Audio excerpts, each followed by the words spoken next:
하나님의 말씀은 출애굽기 17장 1절에서 16절입니다. 출애굽기 17장 1절. 이스라엘 자손의 온 회중이 여호와의 명령대로 신광야에서 떠나 그 노정대로 행하여 르비딤의 장막을 쳤으나 백성이 마실 물이 없는지라. 백성이 모세와 다투어 이르되 우리에게 물을 주어 마시게 하라. 모세가 그들에게 이르되 너희가 어찌하여 나와 다투느냐? 너희가 어찌하여 여호와를 시험하느냐? 거기서 백성이 목이 말라 물을 찾으며 그들이 모세에게 대하여 원망하여 이르되 당신이 어찌하여 우리를 애굽에서 인도해 내어서 우리와 우리 자녀와 우리 가축이 목말라 죽게 하느냐. 모세가 여호와께 부르짖어 이르되 내가 이 백성에게 어떻게 하리이까? 그들이 조금 있으면 내게 돌을 던지겠나이다. 여호와께서 모세에게 이르시되 백성 앞을 지나서 이스라엘 장로들을 데리고 나일강을 치던 네 지팡이를 손에 잡고 가라. 내가 호렙산에 있는 그 반석 위에 거기서 내 앞에 서리니 너는 그 반석을 치라. 그것에서 물이 나오리니 백성이 마시리라. 모세가 이스라엘 장로들의 목전에서 그대로 행하니라. 그가 그곳 이름을 마사 또는 머리바라 불렀으니 이는 이스라엘 자손이 다투었으며 또는 그들이 여호와를 시험하여 이르기를 여호와께서 우리 중에 계신가 안 계신가 하였음이더라. 그때 아말렉이 와서 이스라엘과 르비딤에서 싸우니라.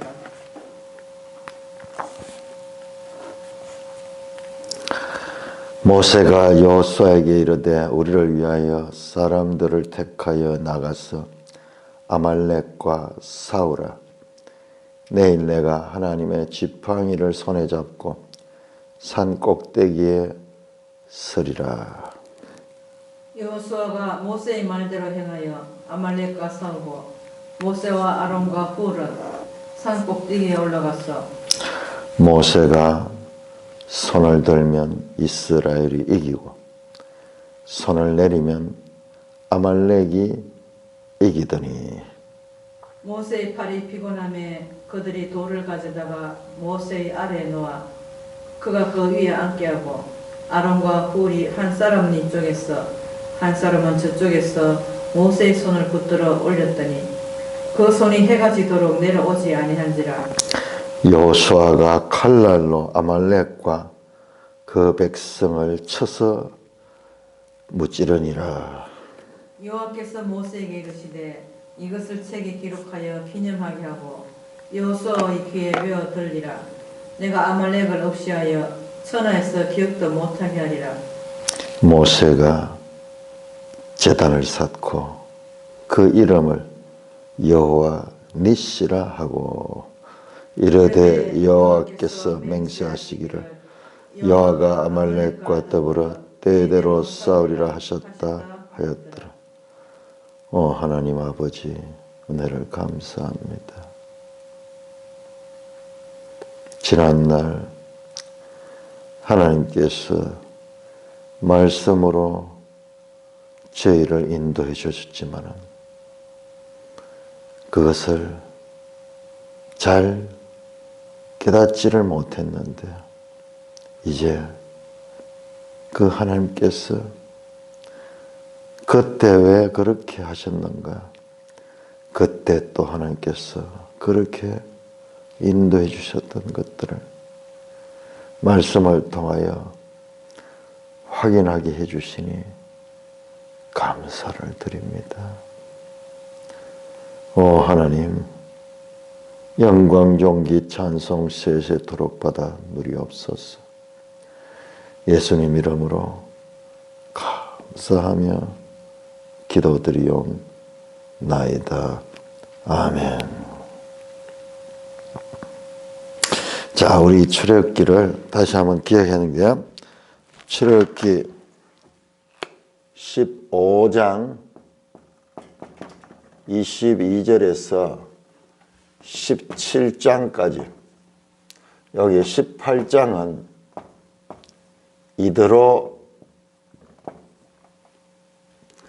이드로 기사가 여기에 낀 게 있습니다. 이스라엘기도 하시고, 자, 19장이 있습니다. 19장부터 24장까지가 소위 시내산 언약 체결입니다. 성경에서 그 이스라엘 백성이 이제 하나님의 백성으로 공식적으로 체결되는 그 사건이 19장에 시작이 되는 거죠. 그래서 이와 같은 큰 사건을 앞두고 일어나는 것이다. 이드로 기사는 그냥 사파 같은 거예요. 여기는 이스라엘 백성의 어떤 그 광야 행진에 대해서는 나오지 않습니다. 요 15장 22절에서 16장 17장 가운데서 여기에서 마라 사건, 썬물을 달게 한 마라 사건하고 16장에서 만나 사건이 나왔습니다. 근데 하나님께서 이스라엘 백성을 시험하셨습니다. 그런데 이 만나를 보고도 하나님 말씀했는데도 불구하고 막 욕심을 내 가지고 이틀치, 사흘치를 미리 확보하려고 했던 사람들은 그것이 벌레가 생기고 썩어서 먹지 못하게 되는 것을 경험해. 말씀대로 하지 않으니까는 야, 이런 결과가 오는구나. 그리고 안식일에는 6일째 되는 날에는 안식일까지 이틀치 갑절에 그것을 취하라고 했는데, 그날도 어떤 사람들은 갑절을 취했지만은 어떤 사람들은 아니 전에 뭐다 보니까는 하루만 지나니까 못 먹게 되더라. 그래가지고 갑절을 취하지 않았던 것 같아요. 그래서 안식일 날 나가서 찾으러 갔다가 안식일 날은 만나가 없는 것을 경험합니다. 그래서 낭패를 만납니다. 말씀대로 하지 않으니까는 하나님이 시험하는 거예요. 만나를 줘가지고도 시험해. 하나님이 마라를 통해서도 시험하시고 만나를 통해서도 시험하는데, 하나님 말씀대로 하면은 복이 되고 말씀대로 하지 않으니까는 이런 낭패를 보는구나. 그러한 것들을 제가 가르쳤어요. 그러니까 지금 아주 유학이에요. 자, 17장 사건은 소위 러비딤 사건이에요. 러비딤. 자, 오늘 17장을 보면은 두 단계로 나누어지는데 1절에서 7절까지, 그 다음에 8절에서 나머지 몇 절입니까? 그 끝이 8절에서 17장이 16절까지 딱 두 개로 나눠지네요. 반반으로 나눠지네요. 자, 이것은 러비딤에서 이제 물이 없으므로 백성들이 또다시 원망하는데, 자세히 보시면 여기에서는 여기도 시험해요. 시험. 15장에 시험이 나옵니다. 이건 누가 했나? 하나님이 백성들을 시험했어요. 하나님의 시험. 자, 여기에는 시험이 역시 나오는데, 이 시험은 이번에 보면은 백성들이 하나님을 시험합니다. 자, 거기 보시면은 우선 이 큰 주제를부터 보고, 자, 7절 보시면 7절. 그곳 이름을 마사 또는 머리아버리 이는 이스라엘 자손이 다투었으며 또는 그들이 여호와를 시험하여 이르기를 여호와가 우리 중에 계신가 안 계신가. 이번엔 백성들이 하나님을 시험하는 거예요. 하나님이 백성을 시험하면서, 자, 시내산 언약 체계를 결혼식 비유로도 결혼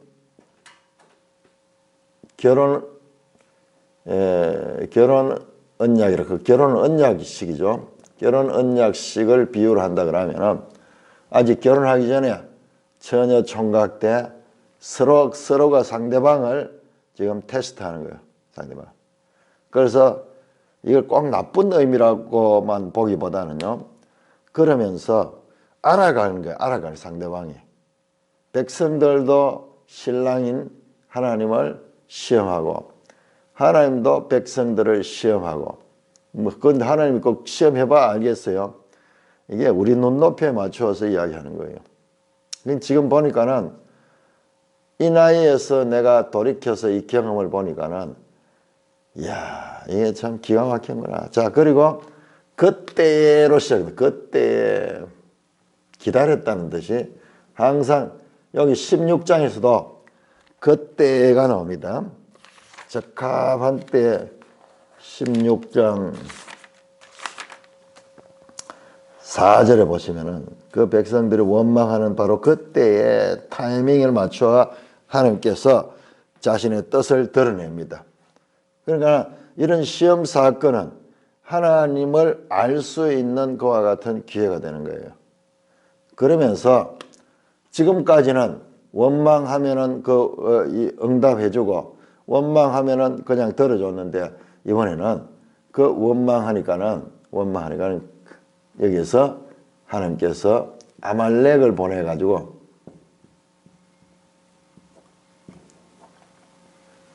어려움을 경험하게 합니다. 아말렉을. 그래서 그 전쟁에서 모세가 하나님 말씀대로 모세가 손을 들어 기도하고 여호수아서는 나와서 싸워서 이 전쟁에서 승리를 하면서 하나님을 알게 됩니다.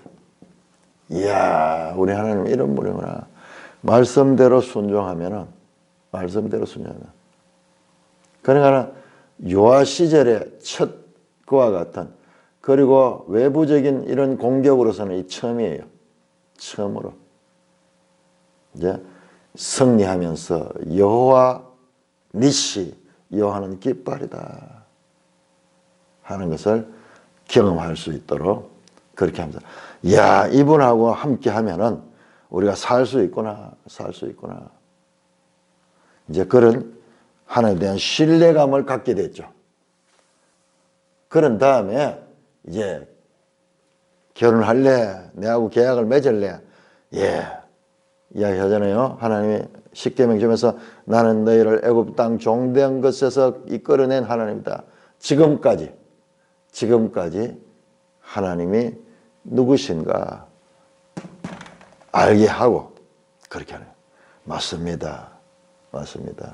우리 당신하고 내가 결혼하겠습니다. 당신을 왕으로 모시겠습니다.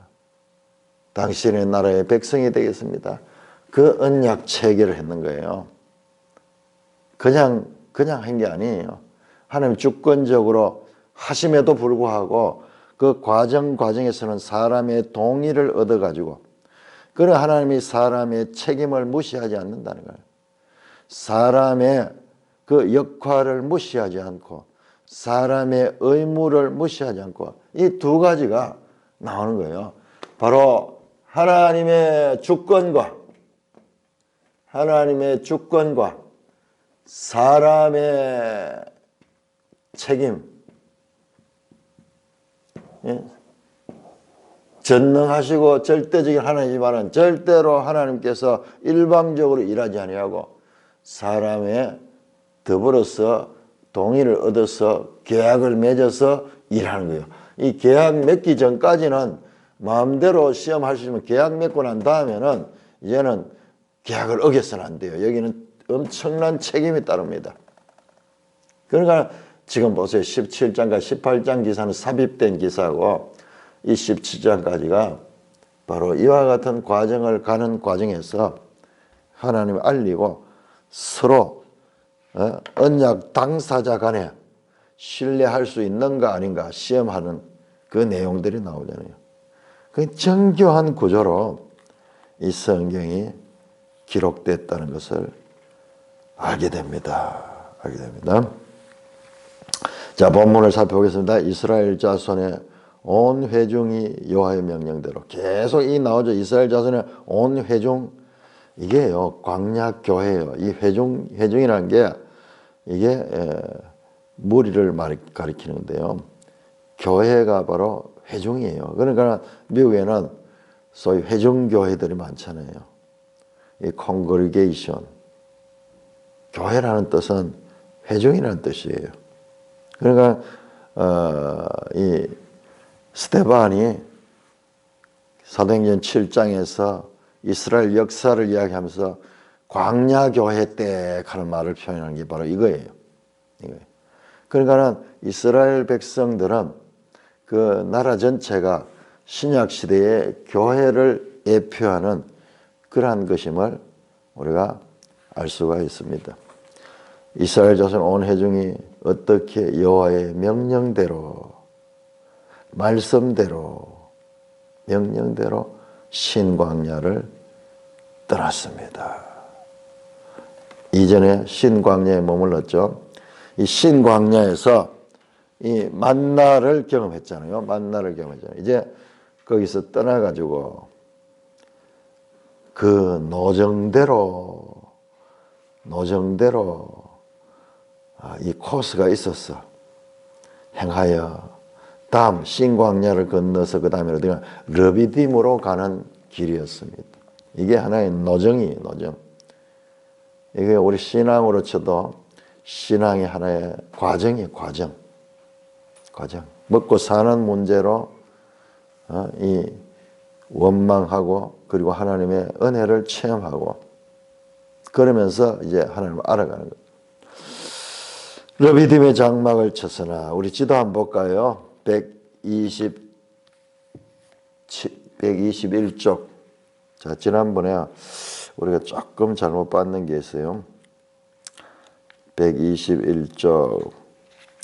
자, 121쪽 보시면은 16장이 신광야였거든요. 신광야는 그 사해 바로 밑에 신광야가 있죠. 그런데 여기가 아니었어요. 이 신광야가 아니고 지금 보니까 어디냐 하면 르비딤이 저 아카바만 홍해 그 이 소위 삼각주 같이 생겼던 그 시내산 바로 위에 시내산이 어디자 그러면 제벨무삭 하는 이곳을 시내산으로 봅니다. 그런데 이거는 이 장소 문제는 지금 우리 지도에도 몇 개가 나오잖아요. 이게 정확한 경로를 잘 알 수가 없어요. 자, 그는 일단 르비딤은 바로 시내산 바로 위에 거기 있습니다. 그러면 우리 거기서 쭉 올라가다 보면 광야 하는 거 보이죠? 광야. 여기 아마 책이 편집이 되면서 접어지면서 요 앞에 무슨 광야라는 이름이 있을 텐데 그 띄어쓰기 하고 나중에 그 위에도 보면 바란 광야, 신 광야, 띄어서가 다 나오죠. 그 여기에도 무슨 이름이 있을 텐데 여기 아마 신 광야인 것 같아요. 신 광야가 2개가 있는 것 같아요. 그래서 지난번에 신 광야가 여기예요. 여기 이쪽 저 위에 신 광야가 아니고 그래서 거기에서 이제 르비딤으로 나가는 그 노정이 어디로 가냐? 시내산을 향해 가는 노정이었어요. 그러니까 출발부터 시작해서 참 우리 이 모세 오경의 전문 학자가요. 이 출애굽을 보면서 산을 향해 가는 과정과 산에서 떠나가는 과정으로 전체를 요약해서 보여줬어요. 참 맞는 것 같아요. 그 산에서 하나님을 만나거든요. 하나님이 하늘에서 이 산으로 임하시거든요. 그러니까 그 산을 향하여 가는 시내산을 향하여. 그러니까 이 시내산 사건은 중요한 하나의 분기점이 되는 거죠.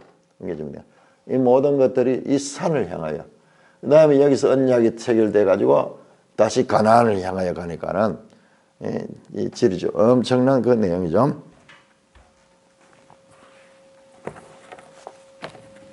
자, 르비딤의 장막을 쳐서나 백성이 마실 물이 없다. 또 문제가 발생했습니다.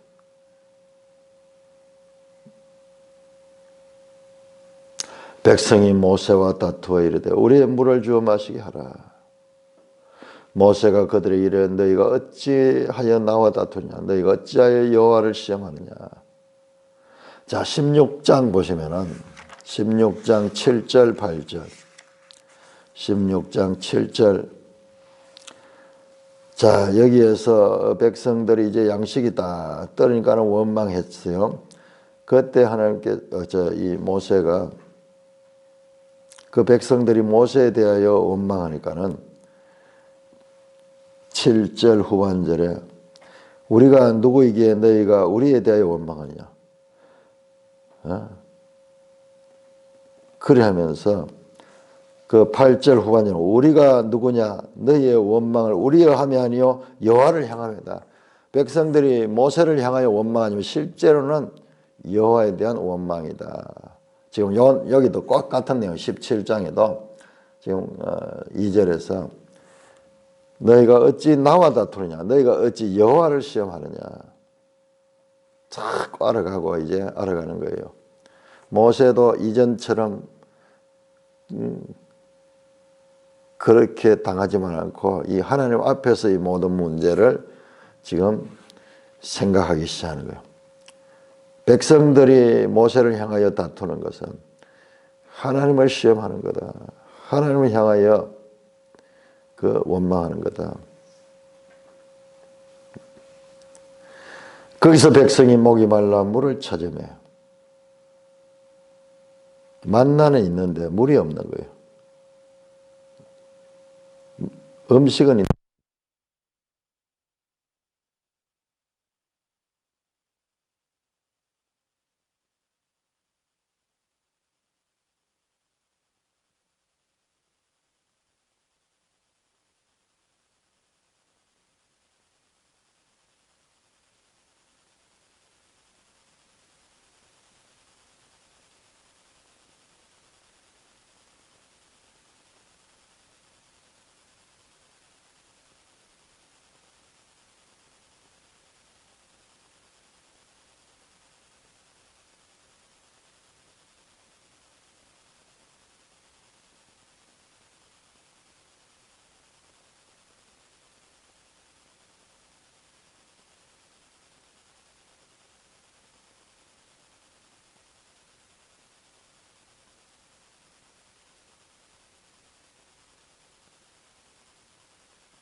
보호하고 있는 거예요.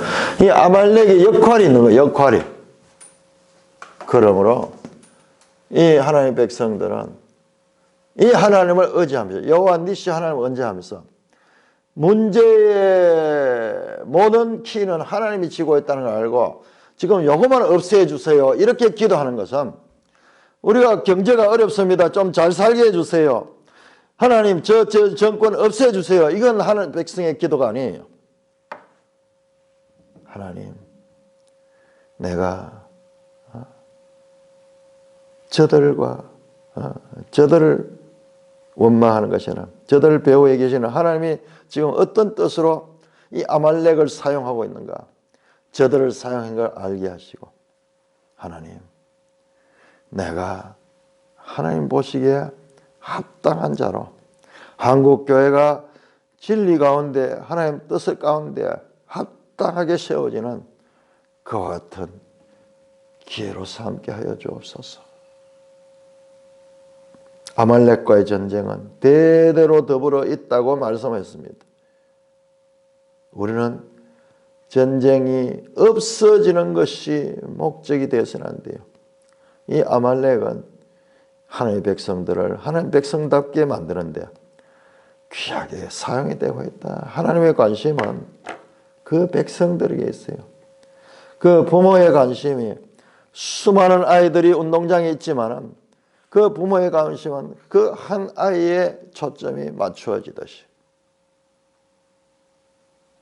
하나님은 그 백성의 관심이 있으니까는 우리가 이와 같은 하나님이 관심의 초점인 것을 알고 하나님의 뜻을 통하여서 하나님 기뻐하시는 삶을 살아가는 것이 참으로 중요하다.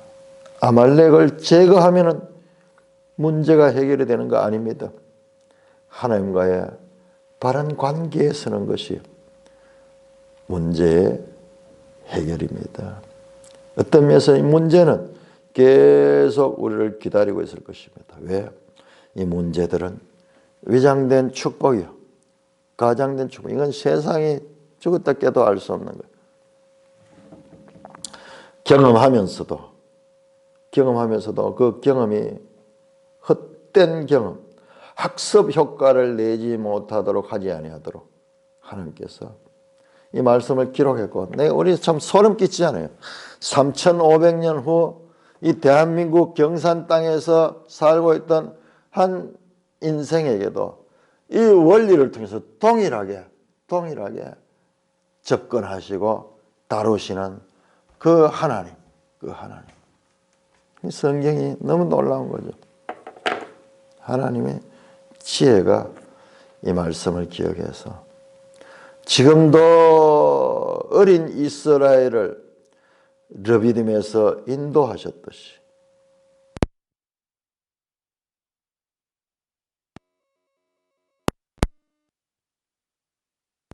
양육하시고 교육하시고 훈육하시고 성장하게 하시며 그들을 돌보시고 계신다. 이 놀라운 메시지가 일생의